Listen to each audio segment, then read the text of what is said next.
My husband abandoned me right after he found out I was pregnant with twins. I felt completely lost. But then, by chance, I came across an injured man on an empty road. I had no idea that meeting him would change my life forever. Hello, my name is Alina, and I'm a mechanic in Milan, Italy. Ever since I was a child, I've always loved tinkering with cars alongside my father. That's how I discovered my passion for engines and tools. Now, I work in a workshop in the city center, spending my days fixing cars and constantly learning more about mechanics. My life was going well until everything suddenly changed. A year ago, I met Victor, and we quickly fell in love. He was loving, caring, and I truly believed he was the man of my dreams. Everything seemed perfect until the day I found out I was pregnant. Not with one baby, but with twins. I was excited and nervous at the same time, eager to share the news with Victor.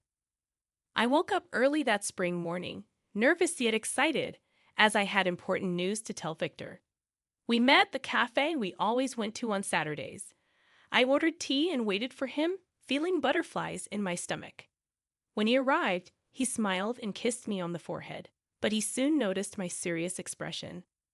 Victor, I have something to tell you, I began, trying to stay calm. I'm pregnant. He stayed silent for a few seconds, and I could see the surprise in his eyes. With twins, I added, trying to smile. But Victor didn't smile back. His face turned pale, and he seemed lost in thought. I need some time to think, he said suddenly, getting up from the table. We'll talk later. I sat there alone, feeling a wave of fear and confusion wash over me. That night, I tried calling him several times, but he didn't answer. I spent hours staring at the ceiling, unable to sleep. What was going on? The next day, I went to his house, determined to understand what was happening. I knocked on the door several times until a woman opened it. She looked surprised and asked who I was. With my heart in my mouth, I explained that I was looking for Victor. I'm his fiancé, she said calmly, showing a sparkling ring on her finger. My world collapsed at that moment. Victor, the man I loved and trusted, had been cheating on me all along. He had a fiancé and had never told me anything. I went home in shock, not knowing what to do. I felt lost and alone. I cried all night, imagining what it would be like to raise my children without their father. But in the midst of my pain, a familiar voice brought me some comfort. Ivana, my best friend, appeared at my door with a tight hug. You are not alone, she said. We'll get through this together.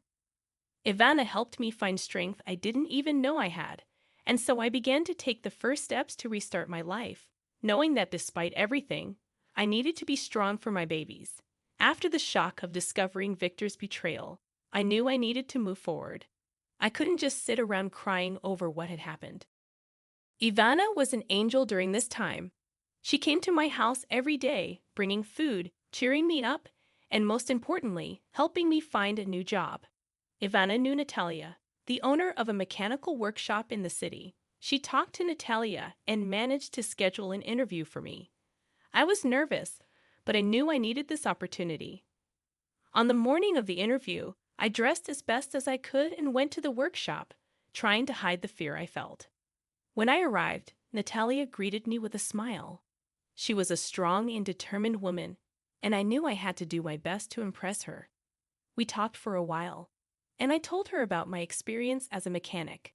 Natalia seemed to like what she heard, but I knew I had to prove my worth in practice. You start tomorrow, she said, surprising me. I thanked her and Ivana, who was beside me, grinning from ear to ear. It was a relief to know I had gotten the job, but I also knew the real challenge was just beginning. On my first day of work, I arrived early and introduced myself to my new colleagues. They welcomed me well, but I could feel they were curious to see if I really knew what I was doing. I rolled up my sleeves and dove into the work, fixing cars and learning about the dynamics of the workshop. Each day was a new opportunity to show my skills and learn more. Natalia was demanding but fair, and little by little, I earned her trust. She taught me a lot and always challenged me to improve. It was tough at first, especially with the pregnancy, but I knew I needed to be strong. With each car I fixed, I felt a little more pride and confidence. I was building a new life, one step at a time, and gradually I realized that despite all the difficulties, I was capable of overcoming any challenge. The workshop became more than just a workplace. It was a place where I could rebuild myself, find strength, and believe in the future. And so, day by day, I was becoming not just a better mechanic, but also a stronger and more determined person. One evening, as I was heading home after a long day at the workshop, I saw something that made me stop. By the side of the road lay a man, clearly injured. My heart raced, and without thinking twice, I parked the car and ran to him. "Are you okay?" I asked, trying not to panic. He opened his eyes slowly and mumbled something I couldn't understand. He was hurt and needed urgent help. I knew I couldn't leave him there, so with some effort, I got him into my car and drove straight to the nearest hospital. When I arrived, the nurses rushed to help and took him inside. I waited anxiously in the waiting room, wondering who he was and what had happened. After some time, a nurse came to inform me that he was stable but needed to stay under observation. I sighed with relief, but knew I still had another battle to face. Because of the rescue, I arrived late at work, and Natalia, my boss, was not happy. She called me for a conversation as soon as I got back to the workshop. "Alina, we can't afford delays," she said, visibly irritated. "I understand you wanted to help, but we need commitment here." I tried to explain the situation, but Natalia was adamant. She penalized me with a pay cut for that day. I left the workshop with a heavy heart, feeling that even though I had done the right thing, I was being punished. That night, while trying to relax and forget the difficult day, I heard a knock on the door. I opened it and saw an older man, elegantly dressed, with a worried look on his face. "Are you Alina?" he asked. "I am Anton's father, the man you saved. I came to thank you personally." He handed me an envelope with money, insisting I accept it as a sign of gratitude. Reluctantly, I accepted but asked about Anton's condition. Then he told me something frightening. Anton had been kidnapped and was being kept sedated against his will. I was shocked. How could someone do that, and why? Anton's father thanked me again and left, leaving me with a whirlwind of thoughts. I knew I couldn't just forget what had happened. Anton needed help, and I was determined to find out more about this story. After learning about Anton's terrible situation, I was disturbed. I couldn't stop thinking about him, alone and sedated in the hospital. The next day, I went to visit him. When I arrived, I met a nurse named Vera, who seemed like a good and trustworthy person. "Hi, I'm Alina," I said, trying to stay calm. "I'm here to see Anton. He was brought in yesterday." Vera looked at me with concern and led me to Anton's room. He was lying in bed, still unconscious. "He's sedated," Vera explained. "But there's something strange about all this. The dosage is too high for a simple injury." I felt a chill down my spine. His father told me Anton was kidnapped. I confessed to her. "Someone is keeping him like this on purpose." Vera was shocked, but after a moment of silence, she nodded. "We need to get him out of here," she said decisively. "But we need to be careful." We spent the rest of the day planning the rescue. I was nervous, but I knew it needed to be done. That night, we returned to the hospital. Vera managed to turn off the monitors and get Anton out of bed without attracting attention. Carefully, we took him to my car and placed him in the back seat. We drove in silence, our nerves on edge. Finally, we arrived at my house, where I had prepared a room for Anton. He was still unconscious, but Vera promised the sedation would wear off soon. I thanked her from the bottom of my heart, knowing that without her help, this wouldn't have been possible. The next day, Anton began to wake up. He was confused and weak, but he could talk. "Where am I?" he asked in a hoarse voice. "You're safe," I told him. "I'm Alina. I found you by the side of the road and later discovered what was happening. You were kidnapped."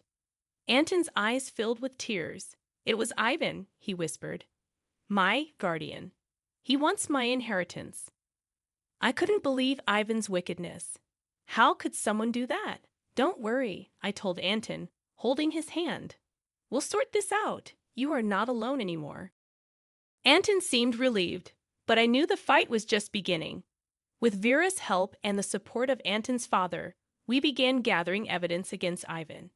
It was dangerous, but I was determined to bring justice. Every day, Anton recovered a little more.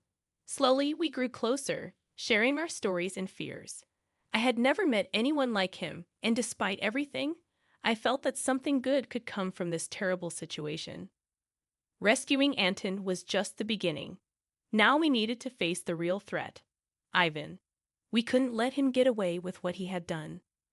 With Anton slowly recovering, I knew every day was precious to gather evidence against his guardian.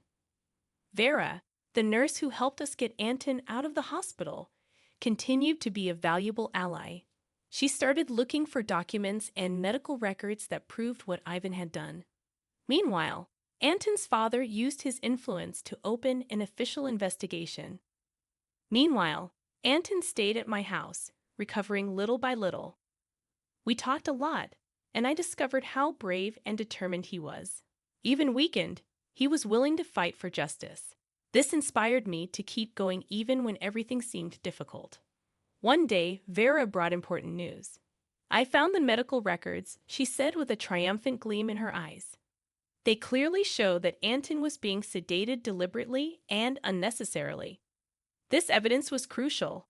We decided to take these documents to the authorities. Anton was nervous, but also relieved to finally have something concrete against Ivan. We went to the police station together, where we handed everything over to the investigator in charge of the case. The following days were full of anxiety. The investigation was underway, but we didn't know the outcome yet. Anton and I spent a lot of time together, supporting each other. We began to share more about our lives, our hopes, and our fears. The connection between us grew stronger each day.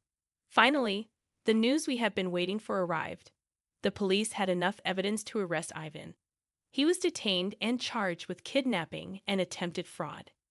Anton and I were called to testify in court. It was a tense moment, but we were ready. On the day of the trial, I saw Ivan for the first time. He was a cold and calculating man, but I didn't let myself be intimidated. I told my part of the story clearly, as did Vera and Anton's father. When it was Anton's turn, he spoke with a strength I had never seen before. He told everything he had suffered at Ivan's hands and made it clear he wouldn't let him ruin his life. The judge listened attentively, and after everyone's testimony, he declared Ivan guilty. It was a moment of relief and joy. Justice was done. Anton was free, and Ivan would pay for his crimes. We returned home, exhausted but happy. We sat on the couch, and Anton looked into my eyes. "We can finally move forward," he said, smiling. "Yes," I replied, feeling a wave of happiness. "Now we can focus on our future." And so, we began planning the next phase of our life together. With Ivan out of the way, we could build the family we always dreamed of. The twins were about to arrive, and I knew Anton would be an amazing father. Additionally, the women's workshop was becoming a reality. Each day was a new step towards our dream, and with each challenge we overcame, we felt we were getting closer to complete happiness. Together, Anton and I were an unbeatable team, and we knew that with love and determination, we could face any obstacle life threw at us. After all the storms we faced, the calm finally arrived. Anton and I were closer than ever. With Ivan out of our lives, we could focus on building our future together. Our days were filled with joy and plans for the future. Anton was always by my side, helping with the preparations for the twins' arrival. Every ultrasound, every kick I felt in my belly, was a special moment we shared with great love. One day, we were walking in the park, holding hands, when Anton suddenly stopped. He turned to me with a serious but loving look. "Alina," he began, "these last months have been a roller coaster. But one thing has become clear to me. I love you, and I want to spend the rest of my life with you and our children." My heart skipped a beat. Before I could respond, he knelt down and took a small box from his pocket. "Will you marry me?" he asked with a shy smile. Tears of joy filled my eyes. Yes, Anton, of course, yes, I replied, hugging him tightly. He slid the ring onto my finger, and we kissed under the blue sky, feeling that all our effort and struggle had been worth it. With the wedding planned, we started to plan our new life. Anton took on the role of father to my twins with so much love and dedication that my heart filled with gratitude every day. He was always present, taking care of me, going to appointments, and helping set up the baby's room. Additionally, our idea of opening a franchise of mechanical workshops for women began to take shape. With Anton's help and Natalia's support, we gathered the necessary resources. We decided to start with a pilot workshop in Milan, offering not only mechanical services, but also basic courses so that women could learn to take care of their own cars. The opening was a success. Seeing the smiles and confidence of the women who came to us was rewarding. It was more than a business. It was a community of support and empowerment. I had never felt so fulfilled.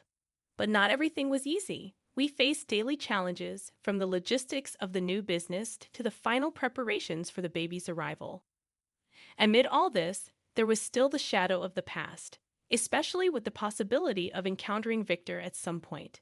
However, each challenge made us stronger. Anton and I supported each other, knowing that together we could face anything. Our home was filled with love, and the anticipation of the twins' arrival kept us excited and hopeful. Then, on a cold winter day, my babies were born. Anton was by my side, holding my hand and smiling with tears in his eyes. When I heard the first cry, my heart almost burst with happiness. They were perfect.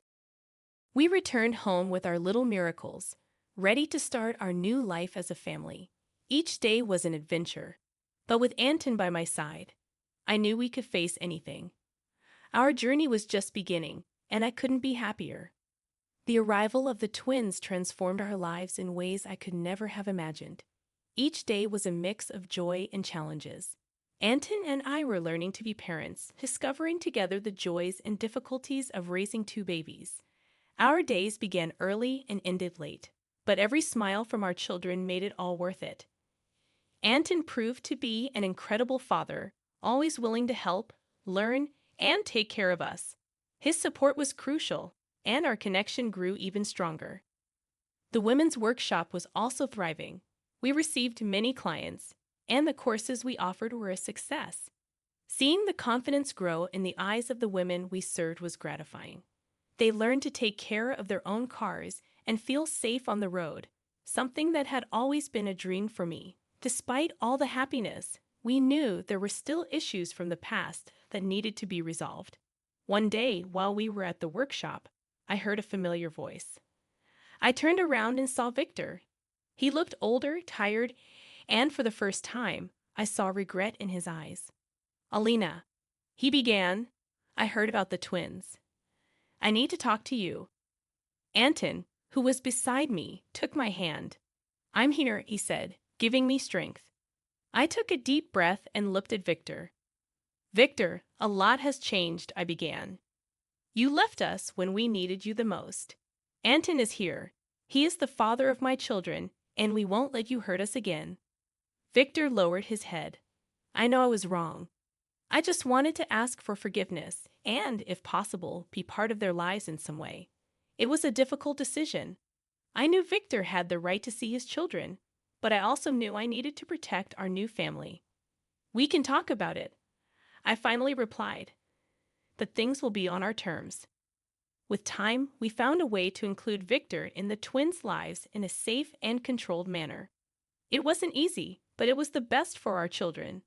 They deserved to know the truth, but they also needed the stability and love that Anton and I were determined to provide.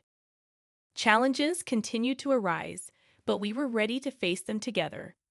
Our workshop was growing, our children were growing up healthy and happy, and our love was getting stronger every day. I learned that life is full of ups and downs, but with courage, determination, and love, it is possible to overcome any obstacle. Every day with Anton and our children was a blessing. Together, we faced the past, built the present, and looked to the future with hope. We knew that no matter what came our way, we would be ready to face it all together as a family.